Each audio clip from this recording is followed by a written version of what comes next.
Bueno, pues los domingos pasados hemos estado hablando de esa frase, me seréis testigos, me seréis testigos. También hemos visto que hay una frase muy importante o algo que va con el ser testigo, que es en el poder del Espíritu Santo, recibiréis poder del Espíritu Santo. Y hemos visto que la primera iglesia, estos discípulos, estos 120 personas como tú y yo, normal y corriente, con temores, con todo lo que hay, con luchas, ¿qué hicieron?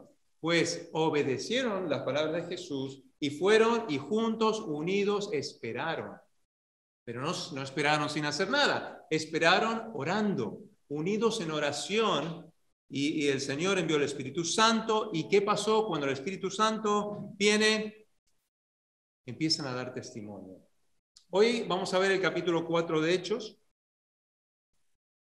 Y vamos a entender que, bueno, entendemos que hay contexto, ¿no? Y el capítulo 4 es el resultado de algo increíble que ocurre en el capítulo 3. Y qué bonito que oyendo estabais hablando en el estudio del capítulo 3. Entonces, vamos a seguir y esto viene justito, ¿no? Algo pasó en el capítulo 3. Y lo que vamos a leer hoy es el resultado de lo que había pasado. Es el contexto del capítulo 3. Resumen, Pedro y Juan subían al templo para orar. Subían al templo para orar y se encuentran con un hombre cojo de nacimiento. Y este hombre, ¿qué hace todos los días? Pues le ayudan, le llevan al templo para pedir limosna, para pedir ayuda, como nosotros lo vemos en el día de hoy en diferentes lugares, gente que viene que necesita dinero. ¿Me puedes ayudar con algo? Bueno, él estaba pidiendo y le pide a Pedro y a Juan. Fíjate, de todas las personas, qué bien, ¿no? Se lo pidieron a las personas indicadas porque recibió algo mucho mejor de lo que esperábamos. Entonces, claro, sabemos, les oí ahí esta mañana decirlo y lo sabemos todos, ¿cuál fue la contestación de Pedro? Pues no tengo plata ni oro, pero lo que tengo te doy. ¡Wow! ¿Qué es lo que tienes tú para dar? ¿Qué tenemos para dar? Tenemos a Jesús. No tenemos ni oro ni plata, quizás tú lo tengas o de vez en cuando lo tendremos, pero tenemos el mensaje de salvación de Jesucristo. Entonces, Pedro le dice en el capítulo 3, versículos 8, 9, tomándole por la mano, no tengo plata ni oro, pero lo que tengo te doy en el nombre de Jesucristo de Nazaret. Levántate y anda. Tomándole por la mano derecha, le levantó y al momento se le afirmaron los pies y tobillos, saltando se puso de pie, anduvo, entró con ellos en el templo, pidiendo limosna, andando y saltando y alabando a Dios, alabando a Dios. Entonces, claro, esta situación causa un poquito de alboroto, causa un poquito de curiosidad, causa bastante alboroto. Pero nosotros podemos mirar atrás y ver y podemos fácilmente decir, wow, claro, Dios ha provisto una oportunidad. Dios ha provisto un puente y sus hijos han visto y han discernido la oportunidad y se han acordado ser testigos, poder del Espíritu Santo, y han dicho, mira, yo no tengo plata, pero yo tengo a Jesús. Y el hombre recibe una sanidad milagrosa. Ven la oportunidad de ser testigos, ven un puente. Sabéis que el capítulo 4:4 dice que unos 5,000 hombres creyeron en Jesús. 5,000 personas creyeron en Jesús. Vamos a leer, capítulo 4, versículos 1 al 2. Dice, hablando ellos al pueblo, vinieron sobre ellos los sacerdotes con el jefe de la guardia del templo y los saduceos, resentidos de que enseñasen al pueblo y anunciasen en Jesús la resurrección de entre los muertos. Y les echaron mano y los pusieron en la cárcel hasta el día siguiente porque era ya tarde. Pero muchos de los que habían oído la palabra creyeron, el número de los varones era como 5,000. Aconteció al día siguiente que se reunieron en Jerusalén los gobernantes, los ancianos y los escribas, el sumo sacerdote Anás y Caifás, y Juan y Alejandro y todos los que eran de la familia de los sumos sacerdotes. Poniéndoles en medio, les preguntaron, ¿con qué potestad o en qué nombre habéis hecho vosotros esto? Entonces Pedro, lleno del Espíritu Santo, les dijo, gobernantes del pueblo y ancianos de Israel, puesto que hoy se nos interroga acerca del beneficio hecho a un hombre enfermo, de qué manera éste haya sido sanado, sea notorio a todos vosotros y a todo el pueblo de Israel que en el nombre de Jesucristo de Nazaret, a quien vosotros crucificasteis y a quien Dios resucitó de los muertos, por él, este hombre está en vuestra presencia sano. Este Jesús es la piedra reprobada por vosotros, los edificadores, la cual ha venido a ser cabeza del ángulo.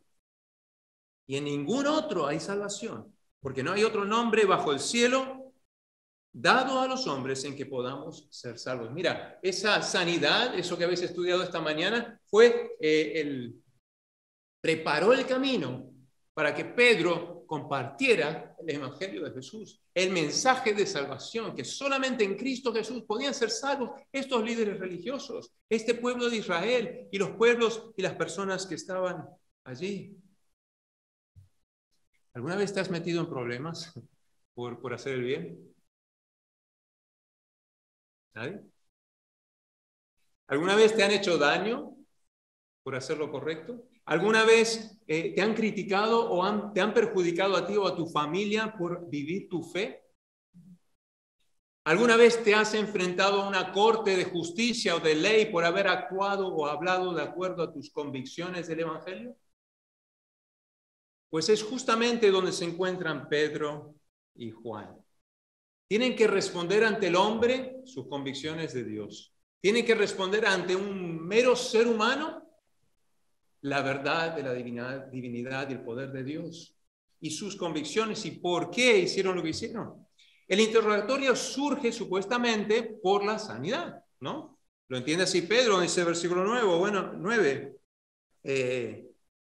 puesto que hoy se nos interroga acerca del beneficio hecho a un hombre enfermo. ¿De qué manera ha sido sanado? Pero sabemos que ese no era el meollo, ese no era la situación, porque vemos al principio que los líderes religiosos estaban resentidos. ¿De qué?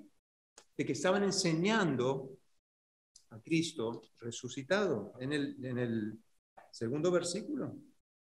Que estaban anunciando que Jesús había resucitado de los muertos y estaban enseñando al pueblo, su pueblo, a su pueblo. También entendemos en el capítulo 4, versículo 16, la razón por la cual quieren parar esto, quieren detener esto. En el 17 dice, sin embargo, para que no se divulgue más entre el pueblo, amenacémosle para que no hablen de aquí en adelante a hombre alguno en este nombre. ¿Veis el conflicto? Jesús y de hacer discípulos por todo el mundo. Judea, Samaria, hasta el final. O sea, más claro no puede ser la misión de Jesús para la iglesia, para los discípulos, para los creyentes. Y aquí los líderes religiosos, el hombre dice, no hables más en ese nombre. Que no se divulgue más a nadie. Y mira, estamos aquí hoy porque esta gente no le hizo caso a estos religiosos. Menos mal. Bueno, no solo por él, pero el deseo de Jesús de que tú y yo seamos salvos. El deseo de Jesús de que ninguna persona se pierda. Entonces, estaban resentidos, querían detener, no querían que se divulgue más, querían parar esto. Incluso adelante en el capítulo 5, 17 dice que estaban llenos de celos. Tenían envidia. Tenían envidia.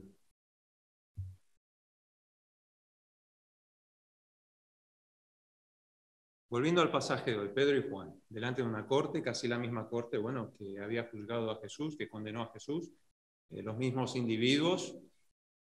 Y es fácil pensar en Pedro y Juan como, sí, esto. Pero vamos a ver, si fuéramos nosotros, yo estaría pensando, a ver si nos va a pasar lo mismo que le pasó a Jesús. A ver si vamos a ir por ese camino. ¿Qué es lo que nos van a hacer? ¿Qué van a hacerle a nuestras familias? ¿Qué va a pasar con los otros? Estaban en una situación de peligro, de incertidumbre.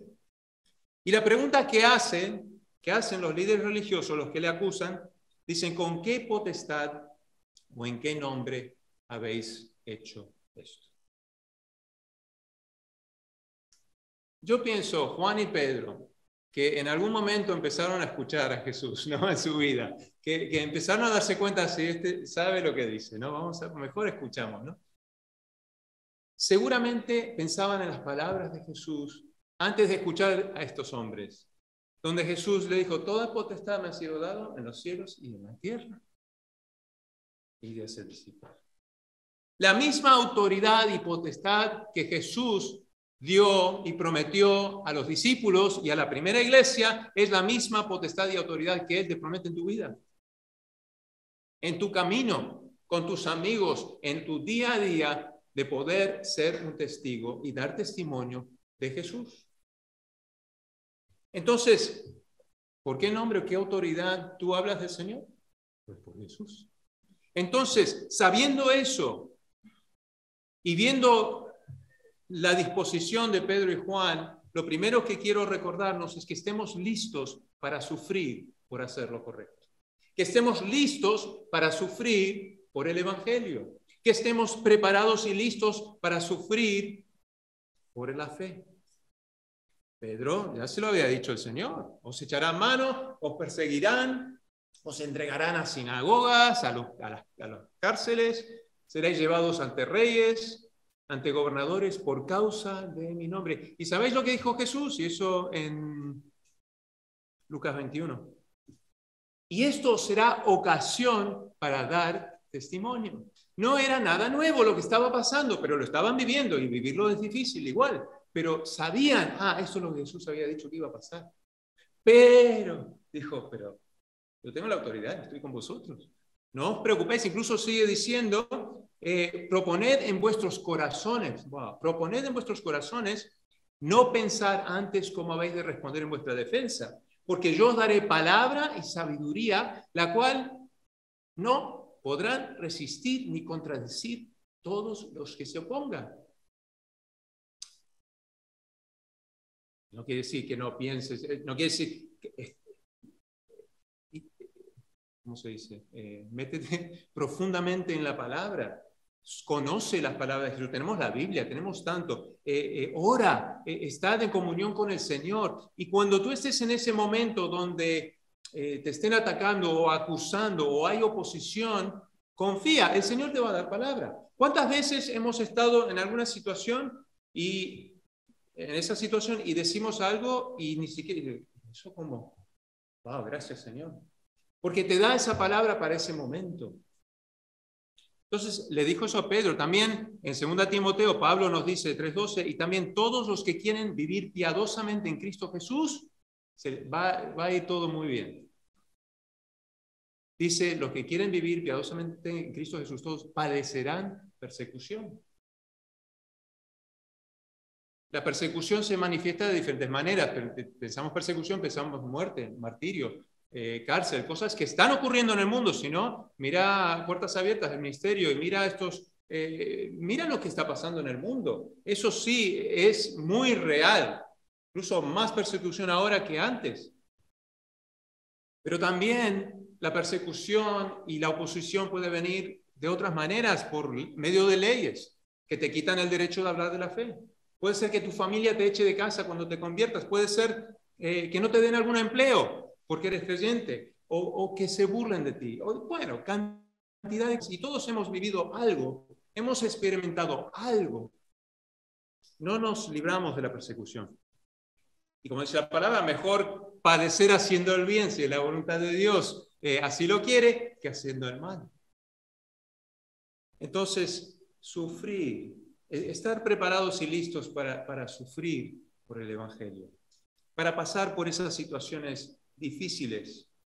Es importante lo que decimos, pero también es importante cómo lo decimos y cómo lo comunicamos. Jesús, cuando predicaba o hablaba del reino a la gente, hablaba verdad,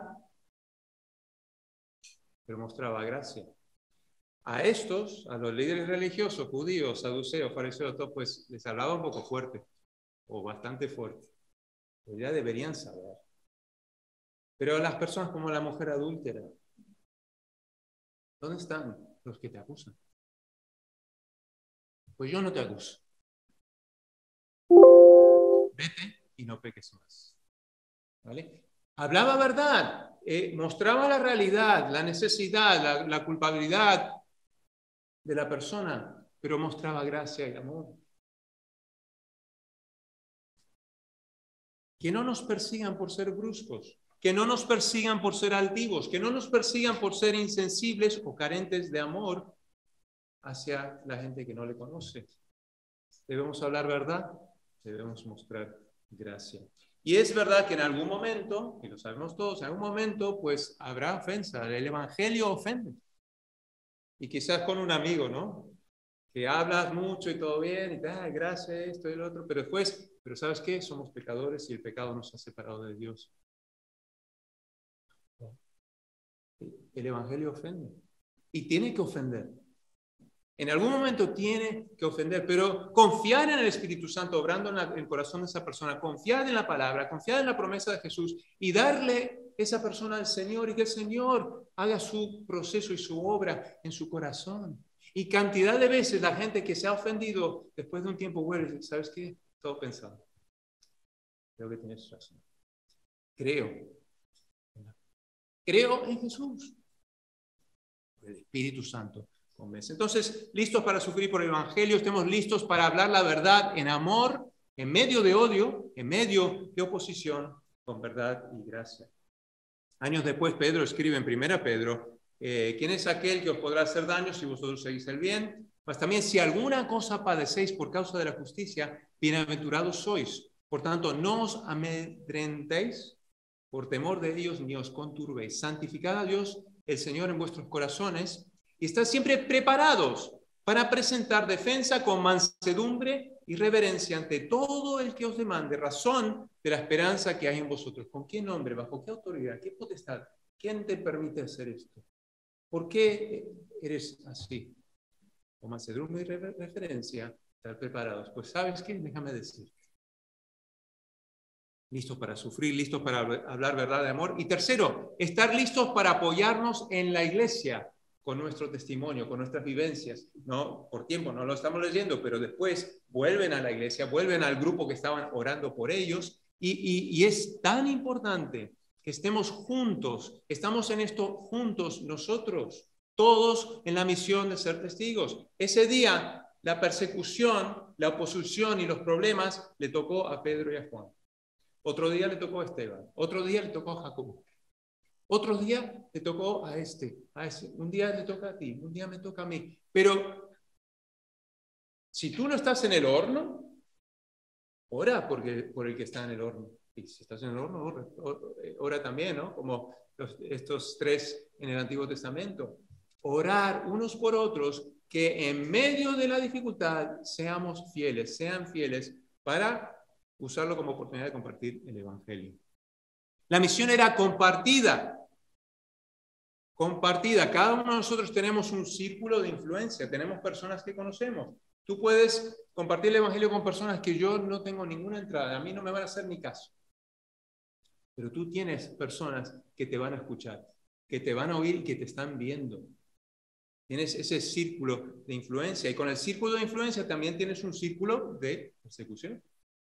¿Vale? Que será diferente del mío. Pero nosotros cuando juntos estamos orando que el Señor obre en sus corazones, cuando estamos animándonos, cuando escuchamos testimonio de lo que Dios está haciendo, pues nos fortalece, nos recuerda que Jesús es la cabeza, nos recuerda que Él crecerá su iglesia, nos recuerda en el poder del Espíritu Santo que está vivo y está obrando hoy.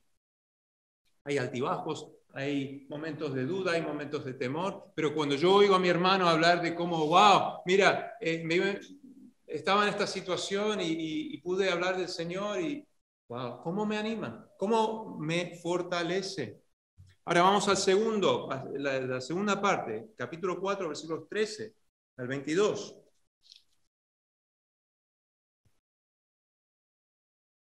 Dice, entonces viendo el denuedo de Pedro y de Juan y sabiendo que eran hombres sin letras y del vulgo, se maravillaban y les reconocían que habían estado con Jesús. Y viendo al hombre que había sido sanado, que estaba en pie con ellos, no podían decir nada en contra. Entonces les ordenaron que saliesen del concilio y conferenciaban entre sí, diciendo, ¿qué haremos con estos hombres? Porque de cierto, señal manifiesta ha sido hecha por ellos, notoria a todos los que moran en Jerusalén, y no lo podemos negar. Sin embargo, para que no se divulgue más entre el pueblo, amenacémosles para que no hablen de aquí en adelante a hombre alguno en este nombre.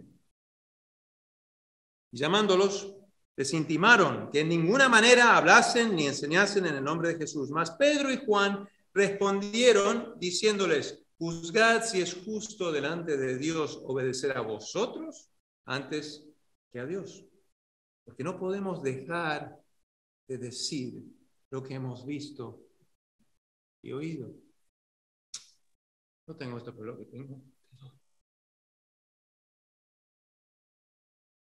Ellos entonces les amenazaron y les soltaron, no hallando ningún modo de castigarles por causa del pueblo, porque todos glorificaban a Dios por lo que se había hecho, ya que el hombre en quien se había hecho este milagro de sanidad tenía más de 40 años.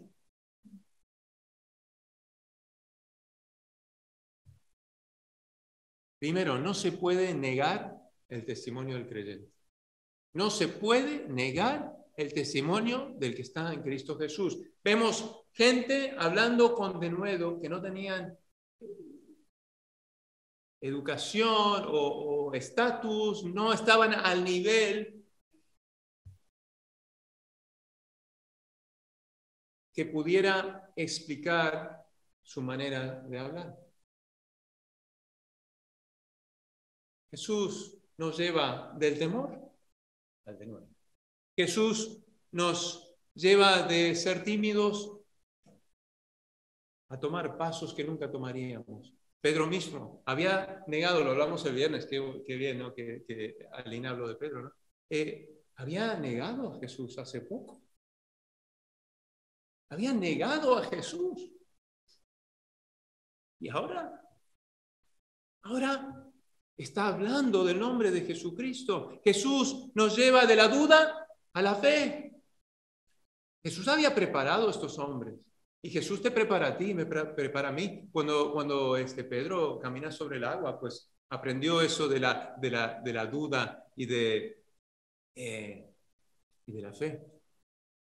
Seguramente se habrá acordado de esas experiencias también en estas situaciones. Pero Jesús nos lleva de lo que éramos a lo que Él quiere que seamos.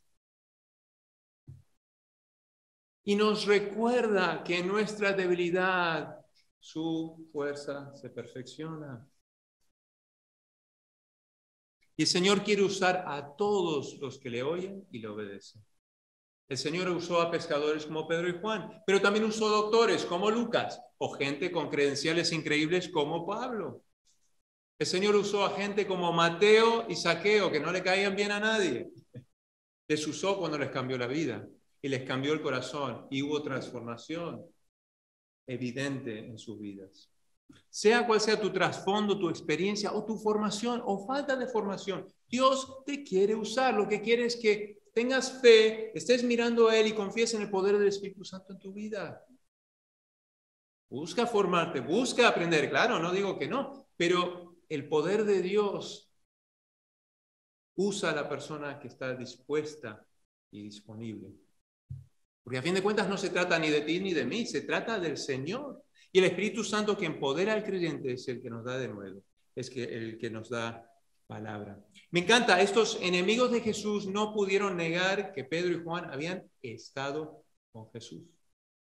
No lo podían negar. ¿Qué significa esta frase? Estar con Jesús. Me encanta. No es una referencia a una relación platónica, casual, amiguetes. No. Es un reconocimiento de una relación, una amistad profunda y real con Cristo Jesús. Tan profunda y real que las acciones de Juan y Pedro y las palabras de Juan y Pedro reflejaban a Jesús. Tan cerca estaban en comunión íntima con el Señor que sus enemigos pueden decir, estos han estado con Jesús. Jesús no solamente era amigo, era maestro. Ellos, los 120, fueron bautizados por el Espíritu Santo en Pentecostés, también fueron llenos del Espíritu Santo en Pentecostés, en otras ocasiones, para predicar el Evangelio. Jesús había prometido en la gran comisión, estaré con vosotros hasta el fin del mundo. Anteriormente en Juan, antes de ir a la cruz, les voy a preparar un lugar para vosotros y volveré y vendré. En Juan 14:23 Jesús dijo, el que me ama mi palabra guardará y mi Padre le amará y vendremos a él y haremos morada con él.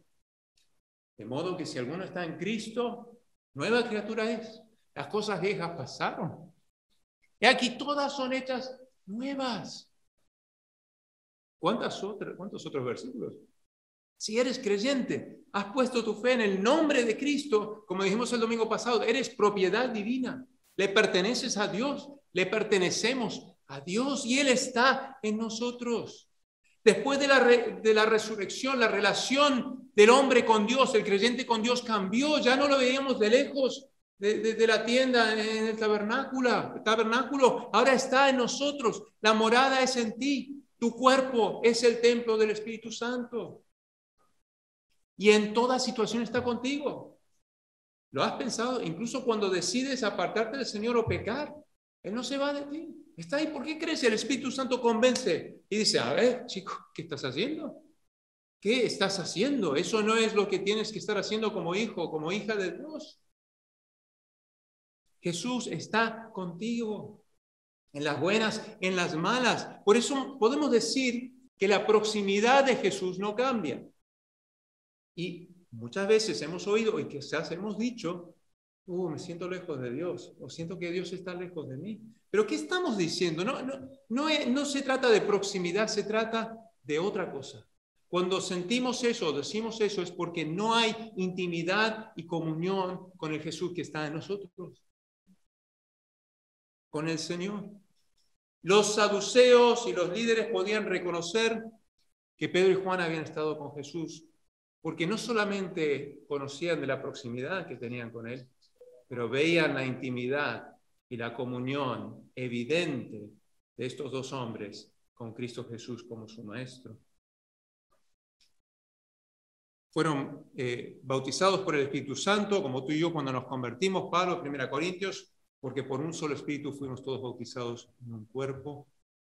Fueron llenos del Espíritu Santo al buscar esa intimidad en oración, tener fe en la promesa de Jesús. Fueron llenos del Espíritu Santo para los propósitos divinos del Señor. Aquel que tenía miedo antes, ahora predicaba con denuedo. ¿Pueden nuestros amigos, nuestros conocidos, nuestros colegas, las personas que nos odian, pueden decir, este ha estado con Jesús? ¿Pueden reconocer que Jesús es el Señor de nuestra vida? No se puede negar el testimonio del creyente. Segundo, no se puede negar el testimonio del hombre cojo de nacimiento. No se puede negar el milagro de sanidad de este hombre. Era cojo de nacimiento, versículos 21 y 22. Todo el pueblo le conocía. No era algo así que se lo había inventado. Todo el pueblo le conocía. Hace 40 años, ¿no? Nadie podía negar que el hombre necesitaba sanidad. Y me imagino este hombre se despertó aquel día pensando, bueno, otro día, y sus amiguetes le llevan al templo. Y él va al templo para tratar de, bueno, por su beneficio, ¿no? Por su supervivencia, para sobrevivir, a ver si alguien me da alguna monedita hoy. Y él fue al templo para eso. Pero cuando recibe la sanidad de Jesús, cuando él es una persona que ha sido sanada milagrosamente, ahora va al templo para alabar a Dios, para exaltar su nombre. Y eso es lo que pasa cuando Jesús toca tu corazón. Cuando el Señor entra a tu vida, ahora tu motivación es alabarle, bendecirle, agradecerle, exaltarle, hablar de Él, ser testigo, dar testimonio. Ahora va al templo para exaltar a Jesús, al nombre de Jesús. Y nos lleva a pensar en esa pregunta de los líderes religiosos. ¿En qué nombre habéis hecho esto? Sea notorio el nombre de Jesús. El nombre de Jesús. Y no hay salvación en ningún otro. Mira, si hay, bueno, eso no caía bien en esa sociedad y tampoco hoy menos. ¿Cómo puede haber solo un camino? ¿Qué dices? Qué arrogante. Pues ¿para qué murió Jesús? Si no creemos que Él es el único camino, menospreciamos la obra de Dios mismo al morir en una cruz. Si no, no hubiera muerto. ¿Para qué? ¿Para qué? murió, resucitó, nos reconcilió con Dios. No se puede negar el testimonio del creyente, no se puede negar el milagro y la sanidad y la vida transformada del hombre cojo. Y tercero, no se puede negar a Jesús. No se puede negar a Jesús. Versículos 13 y 14, pues es donde dicen que los líderes religiosos no podían negar esas dos cosas. Lo de Pedro, lo de Juan, lo del hombre cojo, pero Jesús. Estos fueron los que le habían enviado a la cruz, le habían condenado. En el versículo 6, los que estaban ahí, Caifás, eran los que habían estado y habían instigado la muerte de Jesús. Digo que no se podía negar la resurrección, porque es interesante que aquí no dijeron, no negaron eso, no negaron la resurrección de Jesús. No querían que se hablara de ello, pero nunca se había encontrado un cuerpo. Incluso estos mismos habían sobornado a los guardias romanos en aquel tiempo, después de la muerte de Cristo. Les habían sobornado. ¿Os acordáis en Mateo? Hubo un gran terremoto, el ángel del Señor desciende, quita la piedra y de miedo los guardas temblaron, se quedaron como muertos. Y unos fueron a la ciudad, dieron aviso a los principales sacerdotes, no a los romanos, de todas las cosas que habían acontecido. ¿Y sabéis lo que hicieron estos aquí? Se reunieron con los ancianos, hicieron consejo, dieron mucho dinero a los soldados, diciendo, decid vosotros, sus discípulos vinieron de noche y lo hurtaron estando nosotros dormidos. Ellos sabían.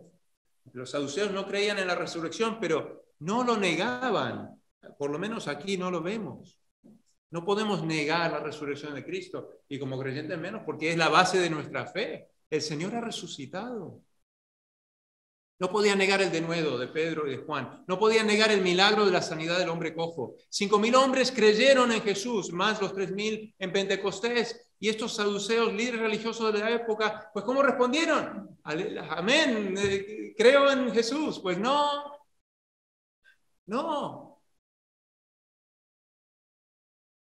Para ellos, el reconocimiento de la gente, el poder que ejercían, que tenían, el respeto, su posición era más deseado e importante que rendirse a los pies de Jesús, que creer en el nombre de Jesús de Nazaret.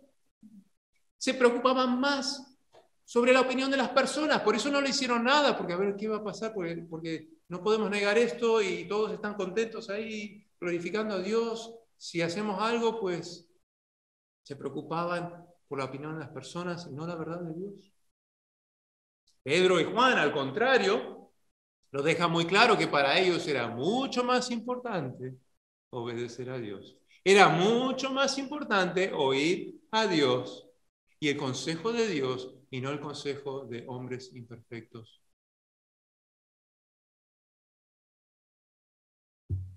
No podemos dejar de decir lo que hemos visto y oído. Vuelven a los hermanos en otros versículos 23 al 31. Oran por más denuedo. Mira lo que ha pasado. Pues vamos a orar por más denuedo. Por más denuedo. Estaban 100% comprometidos con la tarea de dar testimonio, de ser testigos. Y cuanto más hablaban, y cuanto más veían los milagros y la obra del Señor y del Espíritu Santo, más querían hablar. Y cuanto más persecución había, más denuedo. Más denuedo.